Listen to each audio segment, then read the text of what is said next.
ધારી તાલુકાના ચલાલાથી ધારી જવાનો રસ્તો ખરાબ હાલતમાં જોવા મળ્યો છે. ચલાલાના સ્થાનિક આગેવાન દ્વારા અમરેલી જિલ્લા પંચાયત બાંધકામ વિભાગને રોડ અને રસ્તા ખરાબ હાલતમાં હોવાની રજૂઆત કરવામાં આવી છે. ચલાલાની આજુબાજુમાં ચલાલાથી ધારી, હુડલી, જરપરા, ગોપાલગ્રામ, હાલરિયા તેમજ નેસડી જેવા ગામોના તમામ રસ્તાઓ ગંભીર હાલતમાં જોવા મળી રહ્યા છે. તેથી લોકો ત્રાહિમામ પુકારી ઉઠ્યા છે. તો આ ગામડાઓ વ્યવહારિક રીતે અને વ્યાપારિક રીતે પણ જોડાયેલા છે. તેથી અવારનવાર નાના મોટા અકસ્માતો સર્જાતા હોય છે. ઇમરજન્સી કે એવા સંજોગોમાં આવવામાં જવામાં પણ ભારે મુશ્કેલીઓ વેઠી રહ્યા છે. તો કોઈ પણ નાનો મોટો અકસ્માત ન સર્જાય તે પહેલા કાર્યપાલક ઇજનેર સાહેબને રજૂઆત કરવામાં આવી છે કે સ્થળ પર તપાસ કરવામાં આવે અને રોડની ખરાબી દૂર કરવામાં આવે. અગાઉ કરેલ રજૂઆતને ધ્યાને લેવામાં ન આવે તો ગાંધી ચિંધ્યા માર્ગે આંદોલન કરવાની ફરજ પડશે તેવું પણ જણાવવામાં આવ્યું છે. અનેક વખત બાંધકામ વિભાગની કચેરીને ટેલિફોનિક અને મૌખિક રજૂઆતો પણ કરવામાં આવી છે અને છતાં તંત્ર આંખ આડા કાન કરી. સાહેબ શું કહેશો?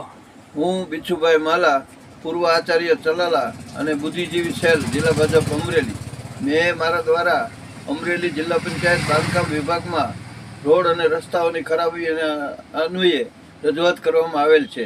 ચલાલાની આજુબાજુમાં ચલાલાથી ધારી, ઉડલી, જરપરા, ગોપાલગામ, હાલરિયા તેમજ નેસડી આ તમામ રસ્તાઓ અતિ ખરાબ થઈ ગયા છે, જેથી લોકો ત્રાહિમામ પોકારી ગયા છે.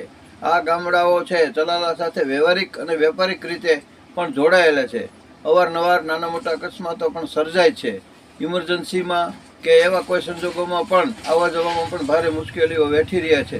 તો કોઈ પણ પ્રકારની મોટી અકસ્માત સર્જાય ત્યાર પહેલાં હું કાર્યપાલક સાહેબને રિક્વેસ્ટ કરું છું કે પોતે એમની કચેરી દ્વારા સ્થળ પર તપાસ કરે અને વહેલામાં વહેલી તકે આ રોડ રસ્તાની ખરાબી દૂર થાય.